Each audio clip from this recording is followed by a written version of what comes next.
هو الله الذي لا إله إلا هو عالم الغيب والشهادة هو الرحمن الرحيم. هو الله الذي لا إله إلا هو الملك القدوس السلام المؤمن المهيمن العزيز الجبار المتكبر سبحان الله عما يشركون. هو الله الخالق البارئ والمصور له الأسماء الحسنى يسبح له ما في السماوات والأرض وهو العزيز الحكيم. إن الحمد لله نحمده ونستعينه ونستغفره ونعوذ بالله من شرور أنفسنا ومن سيئات أعمالنا. من يهده الله فلا مضل له ومن يضلله فلا هادي له. وأشهد أن لا إله إلا الله وحده لا شريك له وأشهد أن محمدا عبده ورسوله. اللهم صل على محمد وعلى آل محمد كما صليت على إبراهيم وعلى آل إبراهيم إنك حميد مجيد. اللهم بارك على محمد وعلى آل محمد كما باركت على إبراهيم وعلى آل إبراهيم إنك حميد مجيد. أما بعد فإن خير الحديث كتاب الله وخير الهدي هدي محمد صلى الله عليه وسلم وشر الأمور محدثاتها وكل محدثة بدعة وكل بدعة ضلالة وكل ضلالة في النار.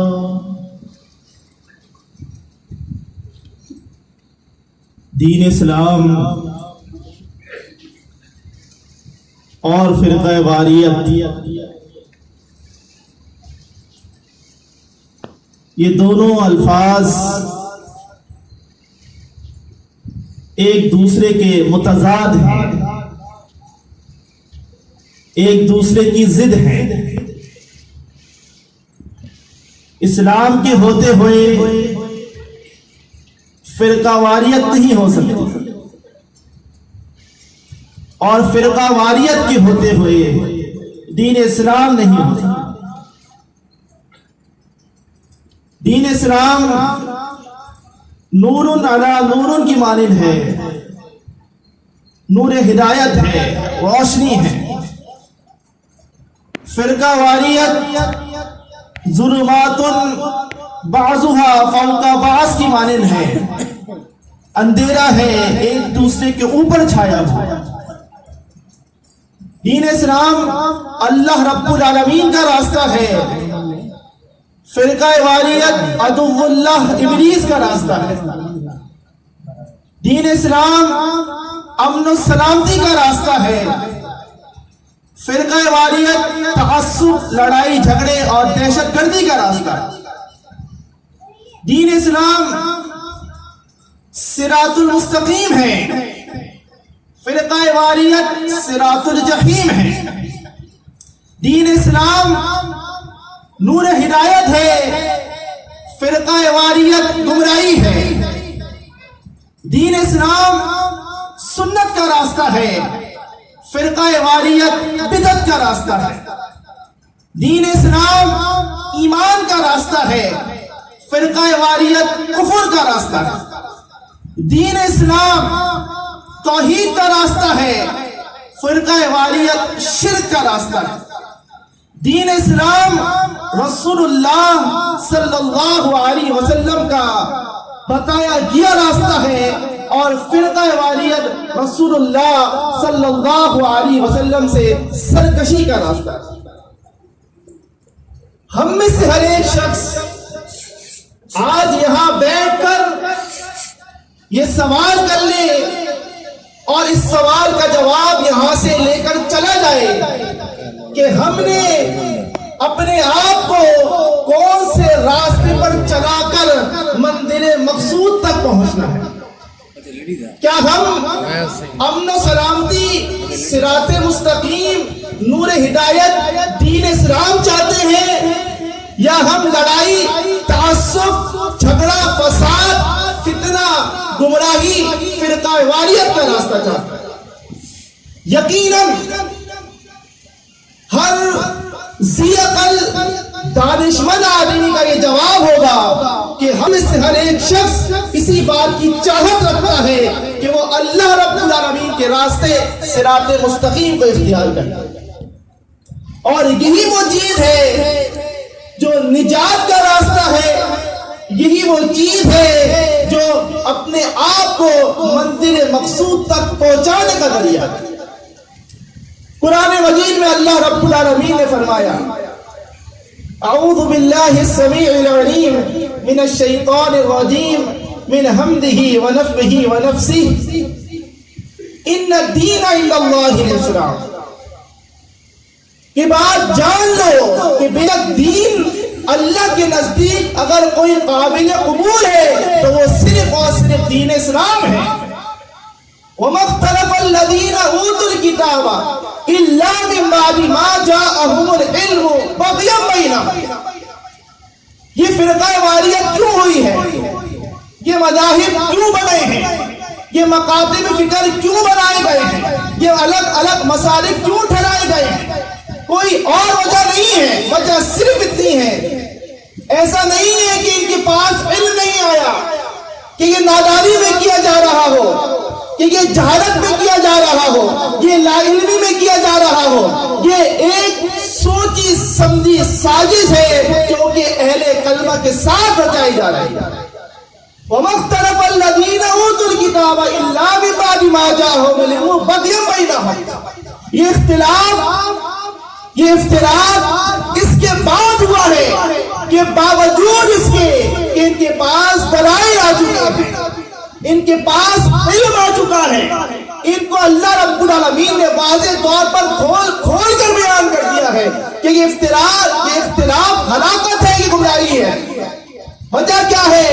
بغیم بینہم، سرکشی ہے، ضد ہے، ہٹ درمی ہے، انانیت ہے، لسانیت ہے، تعصب ہے، ایک دوسرے سے آگے بڑھنے کی کوشش ہے. یہ ایک دوسرے کی سرکشی میں، ضدم ضدہ میں، ہٹ درمی میں الگ الگ مکاتب فکر بنا دیے گئے. وَمَن يَكْفُرْ بِآيَاتِ اللَّهِ فَإِنَّ اللَّهَ سَرِيعُ الْحِسَابِ.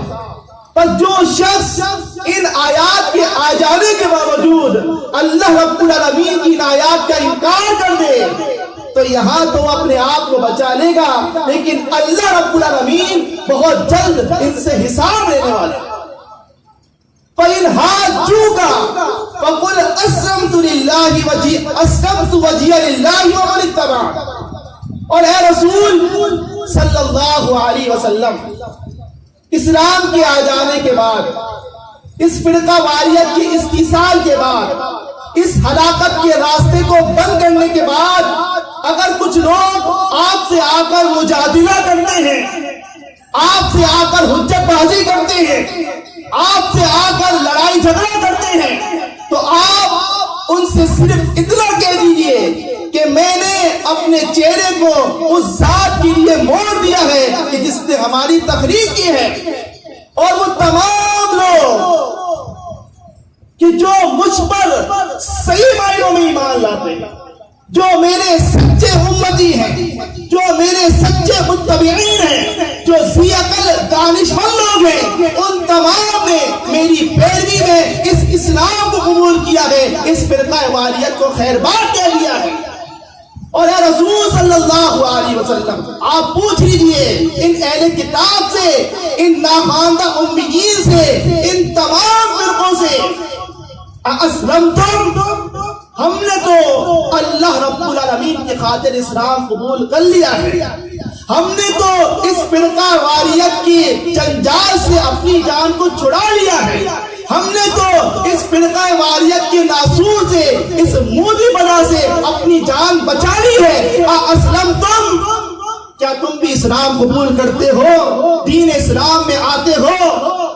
فَإِنْ أَسْلَمُوا فَقَدِ اهْتَدُوا، اگر یہ اسلام لے آتے ہیں، اپنے مکاتب فکر، اپنے مسالک اور اپنے تمام مذاہب کو اسلام کی خاطر خیر بات کہہ کے انہیں چھوڑ کر دین اسلام میں مکمل طور پر داخل ہوتے ہیں، فَقَدِ اهْتَدُوا، تو پھر یقیناً یہ ہدایت پا چکے، یہ سیدھے راستے پر آ گئے۔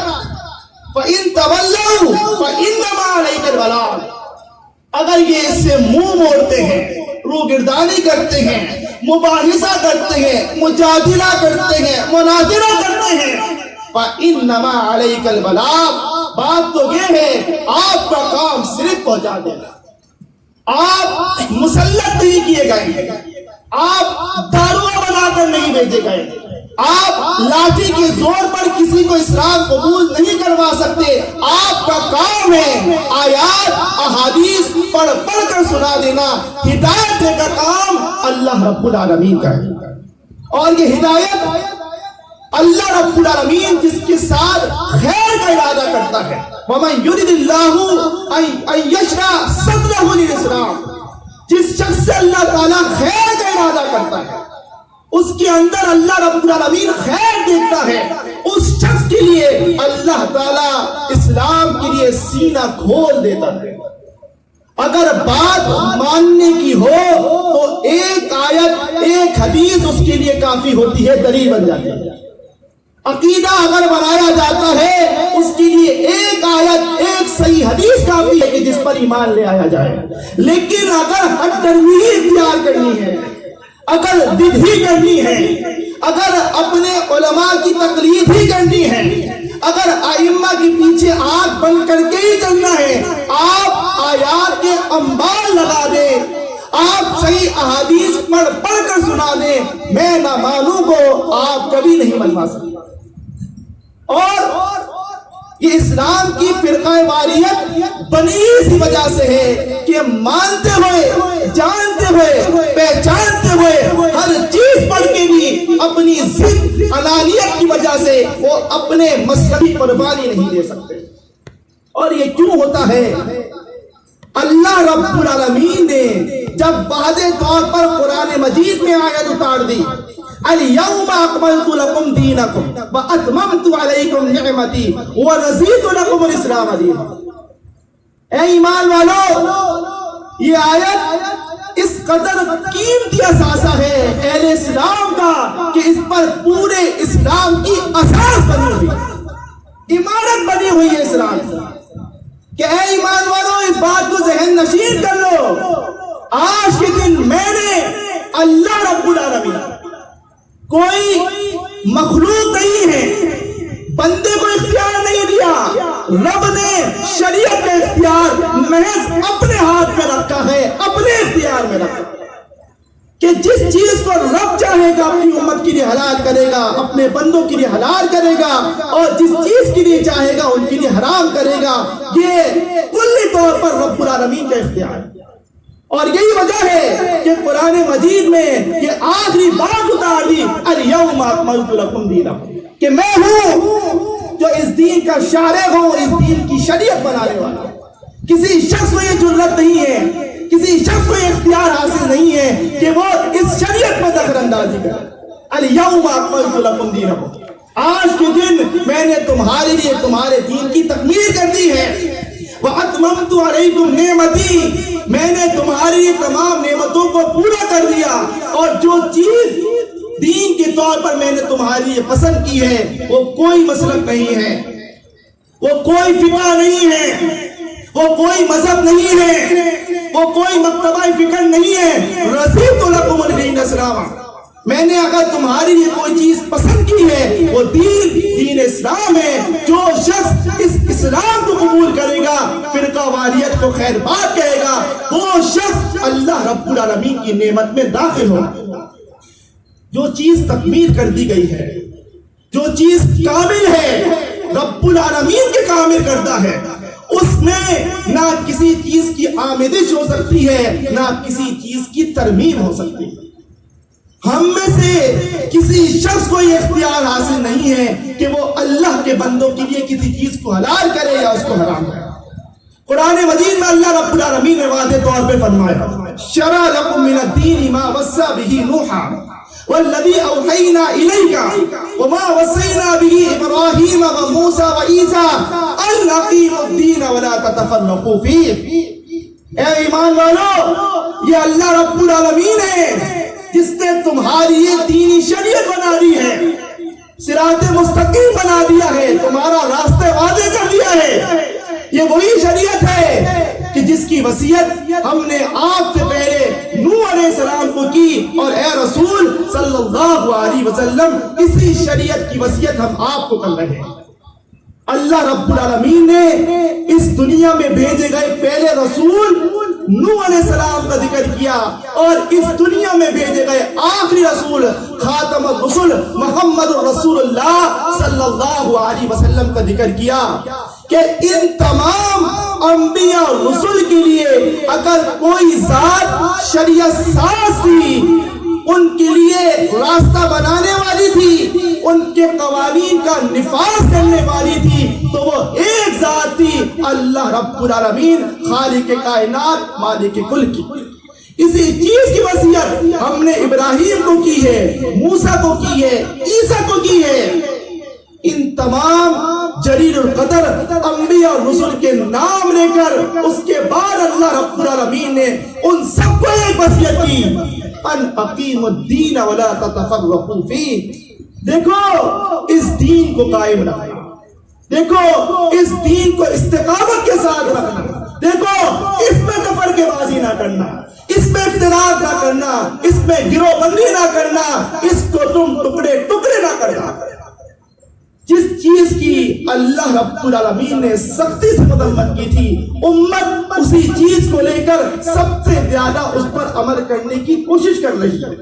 جس چیز کے لیے شریعت ساز رب العالمین خود تھا، امت نے امتیوں کے ہاتھ میں دے دیا کہ وہ ان کے لیے جو چاہے حلال کریں، جو چاہے حرام کریں۔ اور یہ وہ چیز ہے کہ جب ترمذی میں ہے، مستد آمد میں ہے، حسن سند کے ساتھ، عدی بن حاتم رضی اللہ تعالیٰ رسول اللہ صلی اللہ علیہ وسلم کی خدمت میں آتے ہیں اسلام قبول کرنے کے لیے۔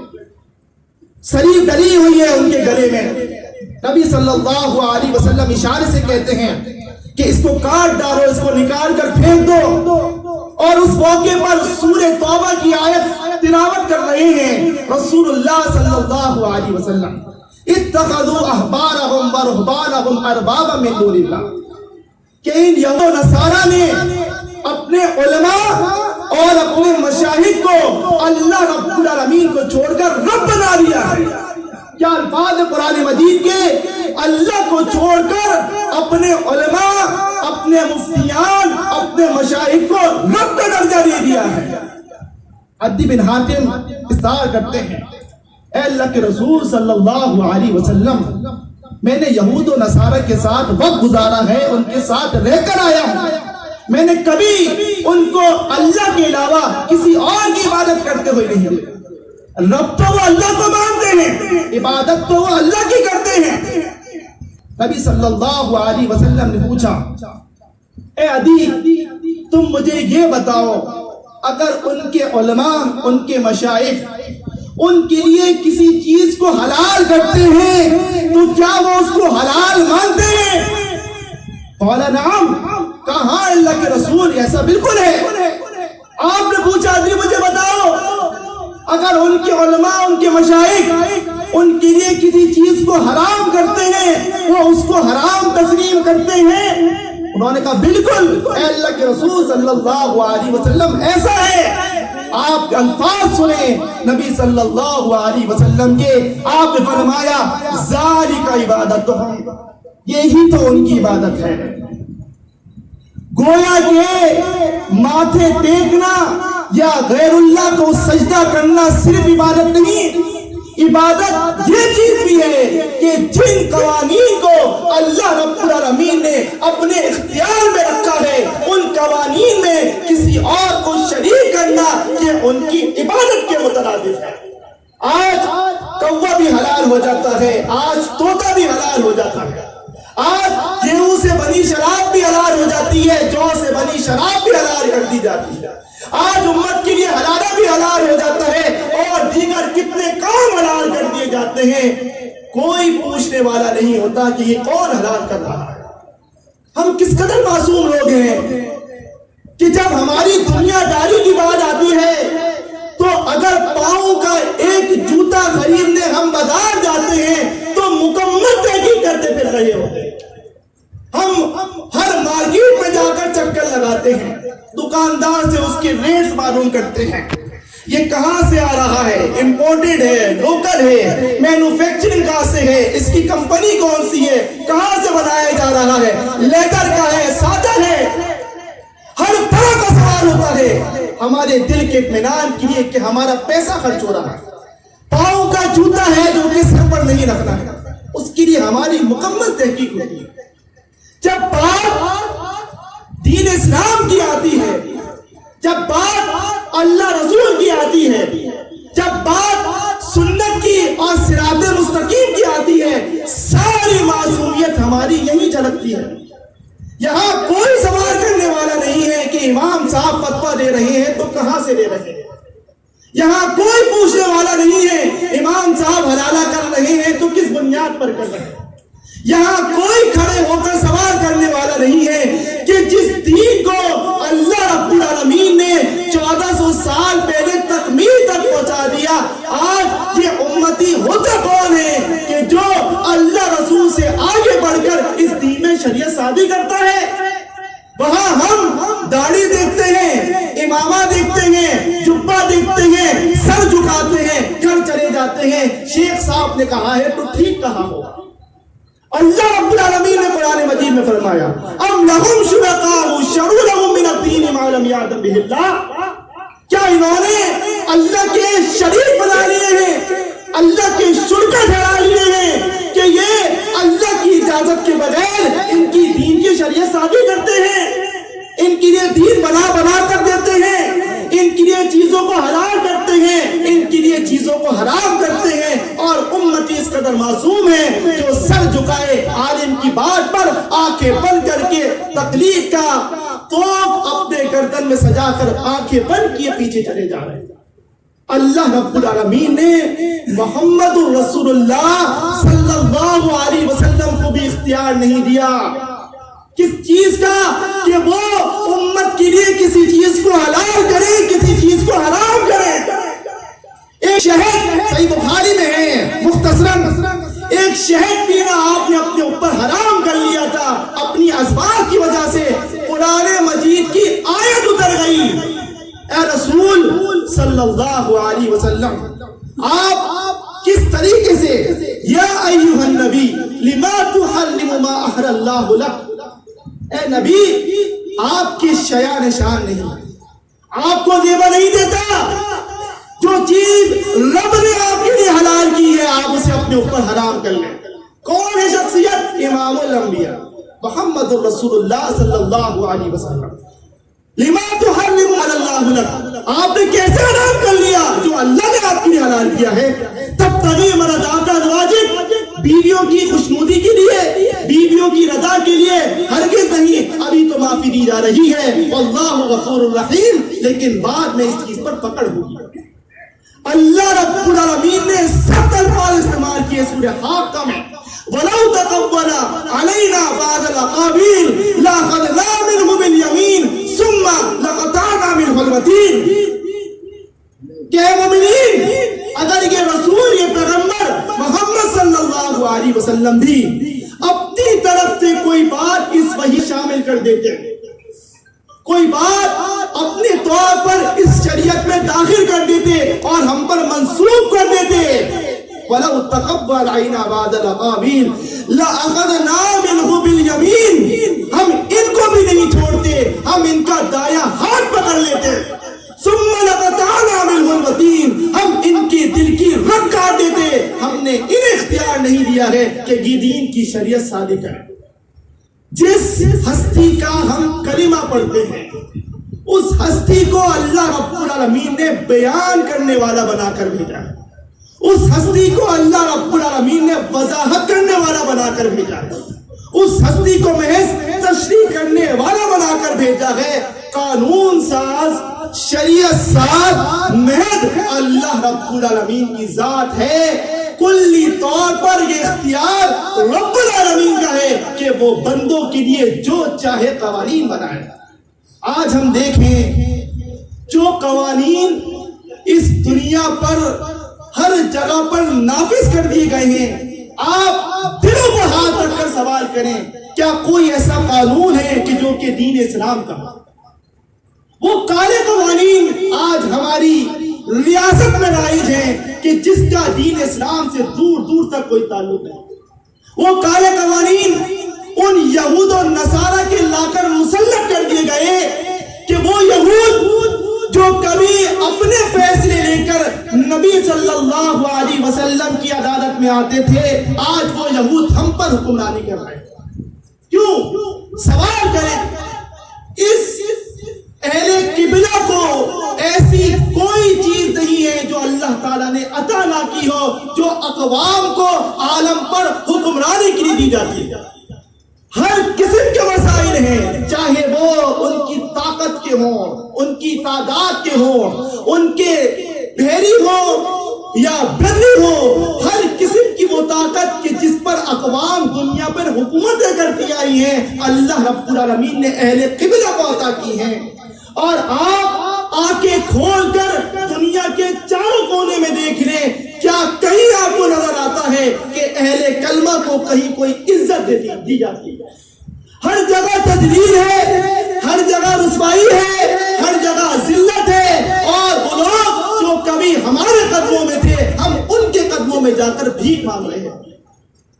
صحیح بخاری میں ہے بڑا سبق آموز واقعہ، عبداللہ بن عمر رضی اللہ تعالیٰ عنہ سے مروی ہے، جاء الیہود الی النبی صلی اللہ علیہ وسلم، یہودی جو آج اس پوری دنیا پر حاکم بنے بیٹھے ہیں، اس دور میں کہ جب امام الانبیاء محمد الرسول اللہ صلی اللہ علیہ وسلم اس عرب کے حاکم تھے، ریاست تھی اور قانون نافذ تھے اللہ رب العالمین کی ذات کے، اور وہ یہودی نبی صلی اللہ علیہ وسلم کی خدمت میں پیش ہوتے ہیں کہ ان رجلا وامرأۃ زنایا، کہ ان کے ایک عورت اور ایک مرد نے زنا کیا ہے، آپ اس کا فیصلہ کر دیں۔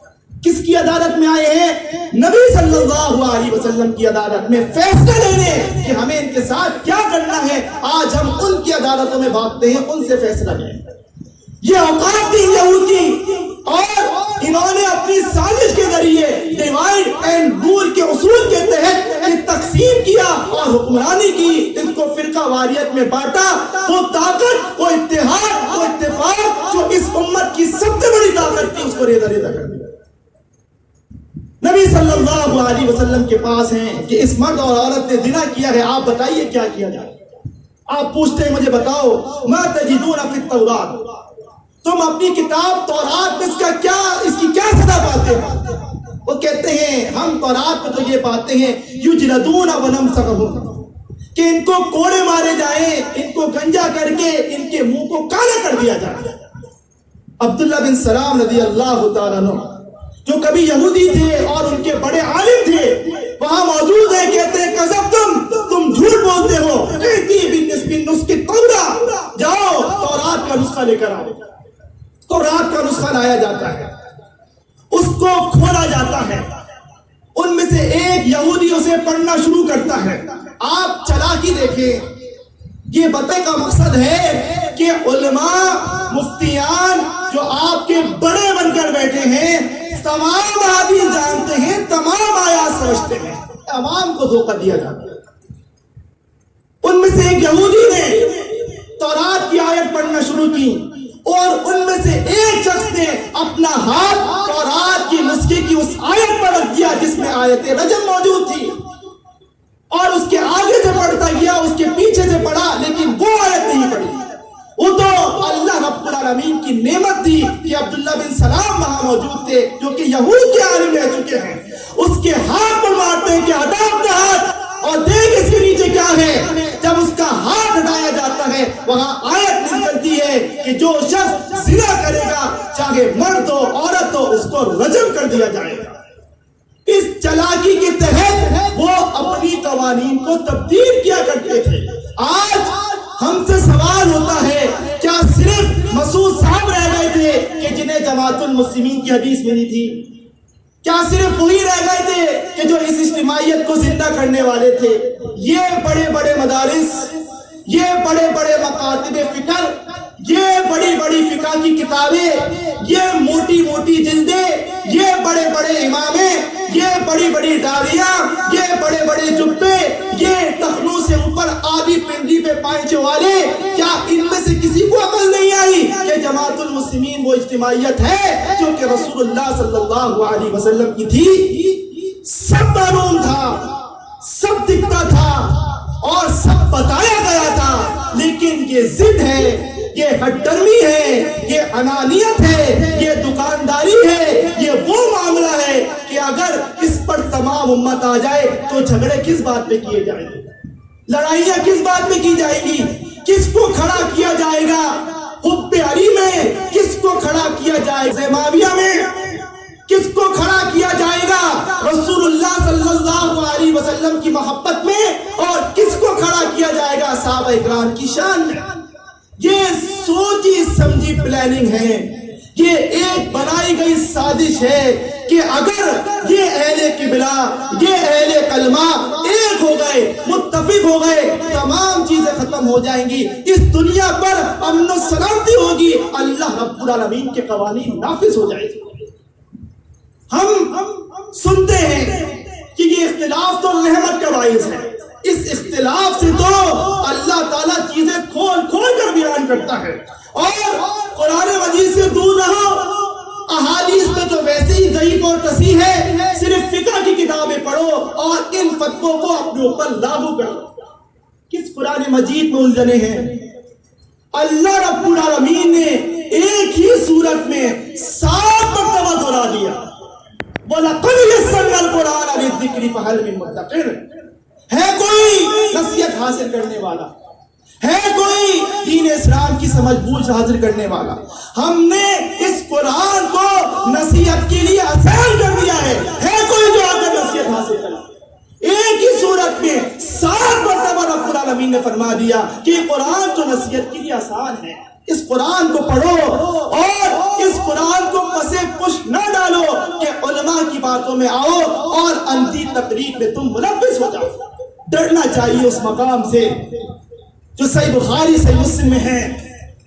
ابو ہریرہ رضی اللہ تعالیٰ عنہ سے مروی ہے کہ نبی صلی اللہ علیہ وسلم نے فرمایا انا فرتکم علی الحوض، بروز قیامت حوض کوثر پر میں تمہارا پیشوا ہوں گا، تمہارے استقبال کے لیے وہاں کھڑا ہوں گا.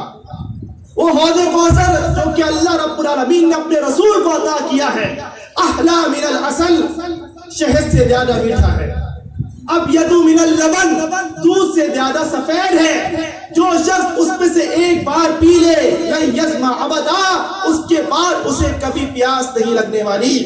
اپنے امتیوں کو یہ جام امام الانبیاء محمد رسول اللہ صلی اللہ علیہ وسلم اپنے ہاتھوں سے پلا رہے ہیں. اللہ تعالی ہمیں نصیب کرے کہ ہم اپنے امام کے ہاتھوں سے اس جام کو نوش کر سکیں.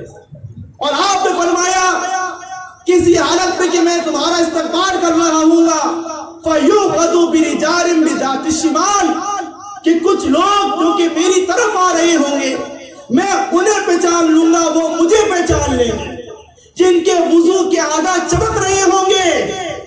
فرشتے درمیان میں آئیں گے اور ان کو بائیں ہاتھ کی طرف لے جائیں گے. میں پکاروں گا یا ربی امتی امتی، اے میری امت کے لوگ ہیں، میری امت کے لوگ، اسی امت کے لوگ ہوں گے، کلمہ پڑھا ہوگا، نمازیں پڑھتے ہوں گے، وضو کرتے ہوں گے، چہروں پر داڑیاں ہوں گی، اللہ کے رسول انہیں پہچان چکے، وہ اللہ کے رسول کو پہچان چکے. کیا یہود و نصارہ کی بات ہو رہی ہے؟ کلمہ گو کی بات ہو رہی ہے جو آپ کو کلمہ پڑھتے ہیں، اور ان کو بائیں جانب وہ فرشتے لے جائیں گے. آپ پکار رہے ہیں یا ربی امتی امتی، اے میرے رب میری امت ہے میری امت ہے. فیقال انک لا تدری ما احدث بعدک، اے رسول صلی اللہ علیہ وسلم آپ کو نہیں معلوم، آپ نہیں جانتے، کیونکہ آپ عالم الغیب نہیں ہیں. انہوں نے آپ کے جانے کے بعد آپ کی دین میں کیسی کیسی بدعتیں نکالی، اس دین کا حلیہ بگاڑ کر رکھ دیا تھا. آپ اس وقت بھی کہیں گے فَأَقُولُ وَمَا قَالَ عَبْدُ الصَّالِحِ، آخری سفارش میں وہی جملہ کہوں گا جو اللہ کے نیک بندے عیسیٰ نے کہا تھا كُنْتُ عَلَيْهِمْ شَهِيدًا مَا دُمْتُ فِيهِمْ. اے میرے رب جب تک میں ان پر نگران تھا، جب تک میں ان کے درمیان موجود تھا، میں نے ان کی اجتماعیت کو اتفاق پر رکھا، میں نے انہیں جمائے رکھا. فَلَمَّا تَوَفَّيْتَنِي إِنَّكَ أَنْتَ الرَّقِيبُ، جب تو نے مجھے موت دی دی تو ہی ان پر نگران تھا، مجھے نہیں معلوم انہوں نے میرے بعد کیا کیا. ان تُعَذِّبْهُمْ فَإِنَّهُمْ عِبَادُكَ، ہاں تو اگر ان کو عذاب دینا چاہے میرے بندے ہیں تو عذاب دے سکتا ہے. وَإِن تَغْفِرْ لَهُمْ، ہاں اگر تو معاف کرنا چاہے تو تو بڑا غالب اور رحم کرنے والا ہے، تیری رحمت جوش مارے تو تو ان تمام کو معاف بھی کر سکتا ہے. اس کے بعد آپ سے کہا جائے گا انہم لم یزالوا مرتدین علی اعقابہم منذ فارقتہم. اے رسول صلی اللہ علیہ وسلم کن کنی سفارش کر رہی ہے؟ آپ کو نہیں معلوم آپ کے جدا ہونے کے بعد کہ اسلام سے اپنی ایڑیوں کے بل واپس پھر گئے. انہوں نے اسلام کو بگاڑ کر رکھ دیا، آپ کے نام پر بدعت کو سنت کا درجہ دے دیا، آپ کے نام پر آپ کی سنت کو بنا کر بدعت اور گمراہیاں لوگوں پر رائج کر دی. آپ کے جانے کے بعد ایسے ایسے فتوے ڈال دیے جس کا اسلام سے کبھی کوئی تعلق نہیں تھا. اے رسول آپ جدا ہوئے ہیں کہ اپنی ایڑیوں کے بل واپس مڑ گئے. کیا جواب دیں گے امام الانبیاء محمد الرسول اللہ صلی اللہ علیہ وسلم؟ سوکن لمن غیر بعدی، دور کر دو ان کو، دور کر دو جنہوں نے میرے بعد میرے دین کو بدل ڈالا، جنہوں نے میرے بعد میرے دین کی حیت کو تبدیل کر ڈالا، ان کو دور کر دو جو میرے دین میں بدعت نکالتے رہے. اس فرقہ واریت کے ناسور کو کہ تقاریر اور اسٹیج کی حد تک ہر فرقے کی یہی خواہش ہے کہ یہ فرقہ واریت ختم ہو جائے. اور افسوس ہے ان لوگوں پر کہ جب ان کے سامنے صحیح حق اور دین اسلام کی دعوت پیش کی جاتی ہے تمام کی تمام ایک ہو کر جماعت المسلمین کی مخالفت پر کھڑے ہو جاتے ہیں کہ ہم وہ بات کہتے ہیں جو تمام کہتے ہیں، کہ ہم اسی چیز پر آ جائیں جس پر تمام لوگ مجتمع ہیں. کیا ہم اس فرقہ واریت کو کفر نہ کہیں توحید کہیں؟ کیا ہم اس فرقہ واریت کو شرک نہ کہیں ایمان کہیں؟ کیا ہم اس فرقہ واریت کو بدعت نہ کہیں سنت کہیں؟ کیا ہم اس فرقہ واریت کو گمراہی نہ کہیں حق کہیں؟ کیا ہم اس فرقہ واریت کو ضلالت نہ کہیں امن و سلامتی کہیں؟ ہرگز ہم سے یہ کام نہیں ہو سکتا. چاہے پوری دنیا ہمارے خلاف کھڑے ہو جائے ہم اسی چیز پر قائم ہیں جس پر امام الانبیاء محمد الرسول اللہ صلی اللہ علیہ وسلم قائم. جماعت المسلمین واضح طور پر اعلان کرتی ہے ہم کسی شخص کو معین تکفیر نہیں کرتے، ہم کسی شخص کو نہ کافر کہتے ہیں نہ مشرک کہتے ہیں، ہم فرقہ واریت کو کفر کہتے ہیں کیونکہ قرآن اسے کفر کہتا ہے، ہم فرقہ واریت کو شرک کہتے ہیں کیونکہ قرآن اسے شرک کہتا ہے، ہم فرقہ واریت کو بدعت کہتے ہیں کیونکہ اس کا دین اسلام سے کوئی تعلق نہیں ہے. اور وہ تمام لوگ جو یہ افواہیں اور یہ الزامات لگاتے ہیں ذرا پوچھیں ان سے کیوں بنائی ہے؟ اگر سبھی اکبر ہیں اور سبھی جنتی ہیں تو کیوں ایک دوسرے سے علیحدہ بیٹھے ہو؟ کیوں ایک محلے میں دو مساجد بنائے بیٹھے ہو؟ کیوں ایک محلے میں دو مسجدیں بنتی ہیں اور کیوں دو اوقات میں ان میں اذان دی جاتی ہے؟ کیوں ایک محلے میں امام رفع الیدین کر کے نماز پڑھتا ہے اور اسی محلے کی دوسری مسجد میں ترک رفع دین ہو رہا؟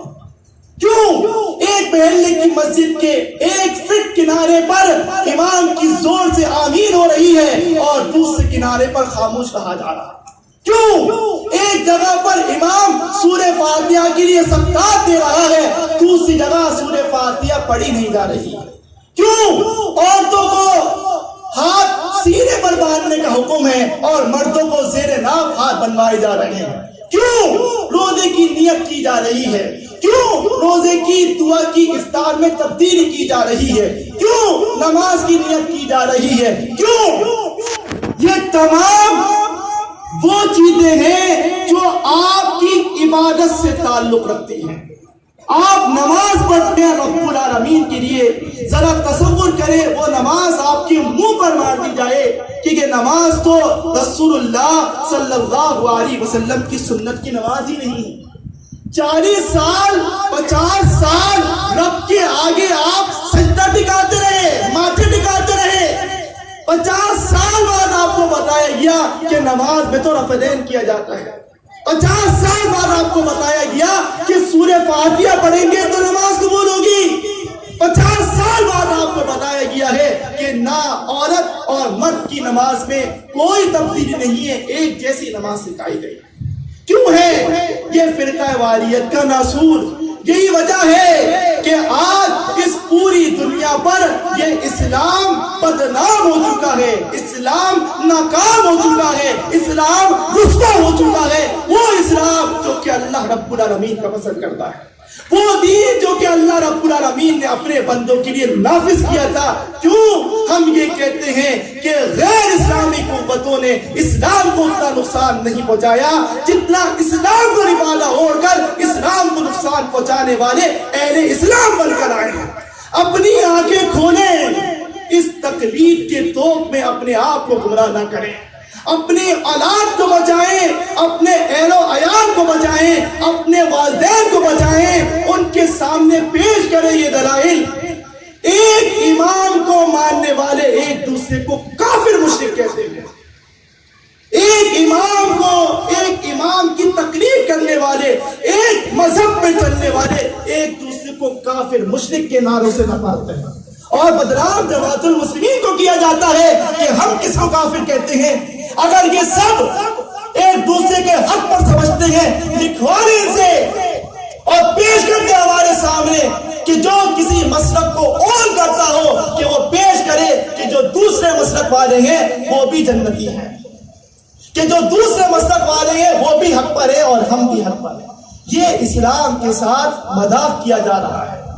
ہر شخص، ہر امتی اور ہر شخص، ہر مذہب اس حدیث کو آپ کے سامنے پیش کرتا ہے جو ابو داؤد میں ہے، طبرانی اوسط میں اور طرق سے ہے، حدیث معاویہ بن ابی سفیان رضی اللہ تعالی کہ فرمایا تھا رسول اللہ صلی اللہ علیہ وسلم افترقت الیہود علی 71 ملہ، کہ دیکھو تم سے پہلے جو یہود گزرے ہیں انہیں دین اسلام عطا کیا گیا تھا، انہوں نے اس اسلام کی ساتھ بے کنی کی، اس کی ناقدری کی، اس اسلام کو جو کہ اللہ نے ایک بنا کر اتارا تھا اسے 71 میں تقسیم کر دیا۔ 70 فی النار و واحدۃ فی الجنہ، ان کے 70 جہنم میں جائیں گے اور ایک جنت میں جائے گا۔ وَافْتَرَقَتِ النَّصَارَىٰ عَلَىٰ 72 مِلَّةٍ، اس کے بعد نصارہ ہے کہ انہوں نے اس اسلام کو 72 گروہوں میں تقسیم کر دیا۔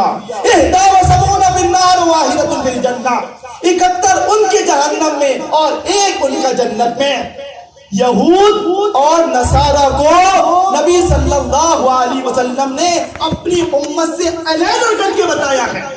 یہ امت کے لوگ ہوں گے جن کے لیے آپ نے فرمایا بڑے دکھ کے ساتھ وَإِنَّ هَذِهِ مِلَّةٌ سَتَفْتَرِقُ عَلَىٰ 73 فِرْقَةً، اور میری یہ امت جو کہ میرا کلمہ پڑھنی ہے، امت میں کون شخص ہے کہ جو آپ کو رسول نہیں پسند کرتا وہ امتی ہے؟ امت میں وہی شخص ہے جو آپ کا کلمہ پڑھ کے آپ کو رسول تسلیم کرتا ہے، اور اس کے لیے آپ نے فرمایا میری یہ امت 73 فرقوں میں تقسیم ہو جائے گی۔ 73 فی النار، جس میں سے سے 72 جہنم میں جائیں گے. وہ واحدۃ فی الجنہ، ایک جنت میں جائے گا، وہی الجماعت، اور وہ الجماعت ہوگی. آپ ان تمام فرقوں سے، ان تمام مسالک سے پوچھ رہے ہیں، یہ خود دعویٰ کریں گے کہ وہ جنت میں جانے والا ایک گروہ ہم ہوں گے. تو وہ 72 کو کہاں بھیج رہے ہیں؟ جہنمی بنا رہے ہیں. کیا اللہ تعالیٰ ایمان والوں کو جہنم میں ڈالے گا؟ اللہ تعالیٰ اہل کفر کو جہنم میں ڈالے گا. اور ہر گروہ اس بات کا دعوے دار ہے کہ وہ فرقہ ناجیہ ہم ہیں کہ جسے اللہ رب العالمین جنت میں داخلے کی اجازت دے گا. لیکن آپ کسی دھوکے میں نہ رہیں. وہی الجماعت، وہ الجماعت ہوگی، وہ کوئی فرقہ نہیں ہوگا، وہ کوئی مسلک نہیں ہوگا، وہ کوئی مذہب نہیں ہوگا، وہ کوئی مکتبہ فکر نہیں ہوگا. وہ الجماعت ہوگی کہ جس کی وصیت اللہ کے رسول صلی اللہ علیہ وسلم کر کے گئے ہیں. اور وہ کون سی الجماعت ہے؟ 9 صحابہ کرام رضوان اللہ علیہم اجمعین. ایک حدیث جو تو آپ سب کو معلوم ہے، اور اس حدیث کی تصدیق کرتے ہیں کہ جماعت المسلمین کے پاس تو لے دے کر حذیفہ بن یمان کی ایک حدیث رہ گئی، اسے پیش کرتے ہیں. عقیدہ بنانے کے لیے ایک حدیث جو کہ صحیح ہو وہ کافی ہے. ایمان والے کے لیے نبی کا ایک فرمان بھی کافی ہے. لیکن 9 صحابہ ہیں کہ جنہوں نے حدیث پیش کی ہے جماعت المسلمین کی. وہ کون ہیں؟ جبیر بن مطعم رضی اللہ تعالیٰ عنہ، نعمان بن بشیر رضی اللہ تعالیٰ عنہ، جابر بن عبداللہ رضی اللہ تعالیٰ عنہ، عبداللہ بن مسعود رضی اللہ تعالیٰ عنہ، انس بن مالک رضی اللہ تعالیٰ عنہ، ابو سعید خدری رضی اللہ تعالیٰ عنہ، زید بن ثابت رضی اللہ تعالیٰ عنہ، ابو دردہ رضی اللہ تعالیٰ عنہ. یہ 9 صحابہ کرام رضوان اللہ علیہم اجمعین ہیں جو منعن یا کچھ تبدیلی کے ساتھ ایک ہی حدیث پیش کرتے ہیں جس کی 40 کے قریب اسناد ہیں، اور 9 صحابہ ہیں جو گواہی دیتے ہیں. وہ حدیث جو میں آپ کے سامنے پیش کرنے جا رہا ہوں، مستدرک حاکم میں صحیح سند کے ساتھ فرمایا رسول اللہ صلی اللہ علیہ وسلم نے، نظر اللہ عبدا سمع مقالتی، اللہ تعالیٰ اس بندے کے چہرے کو شاد و فرح رکھے کہ جو مجھ سے حدیث سنتا ہے اس کو یاد کرتا ہے، اور پھر اسے اپنے آگے والوں کو بچاتا ہے جنہوں نے اس حدیث کو نہ سنا ہو. کبھی کبھار ایسا ہوتا ہے کہ پہنچائے جانے والے سے جس کے پاس پہنچی ہوتی ہے وہ اس کو زیادہ سمجھتا ہے، اس کو زیادہ یاد رکھتا ہے. اور کیا ہے وہ حدیث؟ ثلاث لا یغل علیہن قلب مومن. 3 باتیں ہیں ایمان والا اس میں کبھی خیانت نہیں کر سکتا. اگر ایمان ہے تو وہ اس میں کبھی خائن نہیں بنے گا. اگر یہاں خیانت ہے تو دل میں ایمان نہیں ہے. رسول اللہ صلی اللہ علیہ وسلم کے حکم کے مطابق اخلاص العمل للہ کہ عمل خالص اللہ رب العالمین کی ذات کے لیے کرتا ہے. والطاعات لذوی الامر، جو عمرہ اس پر بنا دیے جائیں ان کی اطاعت کرتا ہے. ولزوم جماعت المسلمین، جماعت المسلمین کے ساتھ چمٹا رہتا ہے، جماعت المسلمین سے لزوم اختیار کرتا ہے. یہ 9 صحابہ نے اس روایت کو پیش کیا. حذیفہ بن یمان رضی اللہ تعالیٰ عنہ نے صحیح بخاری میں پیش کیا، اور ام عطیہ رضی اللہ تعالیٰ عنہ نے صحیح بخاری میں پیش کیا. الغرض جو جماعت المسلمین دعوت یہاں پیش کر رہی ہے وہ اسی بات کی ہے کہ فرقہ واریت کا استحصال کیا جائے، اختلاف اور اختلاف ہلاکت کا باعث ہے، اسے رد کیا جائے. ایک پلیٹ فارم پر آ کر ایک امام کے ماتحت رہ کر ایک اجتماعیت بنا کر وہ امت جو کہ امت واحدہ ہے اس کا تصور قائم کیا جائے. وَقُولُوا قَوْلِي هَٰذَا لِي وَلَكُمْ أَسْتَغْفِرُ اللَّهَ